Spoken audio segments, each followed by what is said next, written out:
தேவனுடைய வல்லமையால் நிரப்பப்படுதல். மகிமையான அவருடைய வல்லமையின்படி எல்லா வல்லமையிலும் பலப்படுத்தப்படவும் உங்களுக்காக வேண்டுதல் செய்கிறோம். கொலோசேயர் 1:11. எல்லா விதமான தேவனுடைய வல்லமையில் பலப்படுத்தப்பட. உலகத்தில் பலவிதமான சவால்களின் மத்தியிலே நாம் வாழ்ந்து கொண்டிருக்கிறோம். இந்த ஒவ்வொரு சவாலுக்கும் எதிர்த்து நிற்க நமக்கு பலன் தேவைப்படுகிறது. சவாலுக்கேற்ற பலனை நாம் எதிர்பார்க்கிறோம். ஆனால் தேவன் நம்மிடத்தில் சொல்லுவது, தேவன் சவாலுக்கேற்ற வல்லமையை கொடுக்கிறவர் அல்ல, தேவன் தம்முடைய வல்லமையை நமக்கு கொடுக்கிறார்.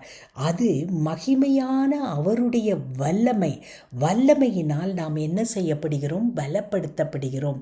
நமக்கு ஏற்ற பலனை அவர் கொடுப்பதில்லை, தேவனுடைய வல்லமையையே நமக்கு கொடுக்கிறாராம்.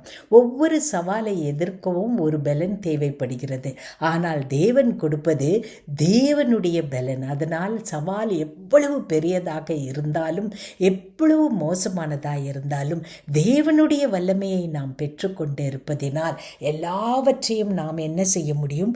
மேற்கொள்ள முடியும். நமக்கு கிடைத்திருப்பது நமக்கு சவாலுக்கேற்ற வல்லமை அல்ல, தேவனுடைய பூரணமான வல்லமை. அன்பின் பரம தகப்பனே, எங்களுடைய பிரச்சனைகள், எங்களுடைய கண்ணீர்கள் இவற்றிற்கு ஏற்ற வல்லமை அல்ல ஆண்டவரே. தேவனே, உம்முடைய வல்லமையே எங்களுக்கு கிடைத்திருப்பதனால் பூரணமாய் பலப்படுத்தப்பட்டவர்களாய் எல்லா சவால்களையும் தாண்டி ஆண்டவரே வெற்றியோடு உம்முடைய நாமத்தை இன்றைய தினத்தில் மகிமைப்படுத்த எங்களை பலப்படுத்தினபடியினால் நன்றி. இயேசு கிறிஸ்துவின் மூலமே ஆமென்.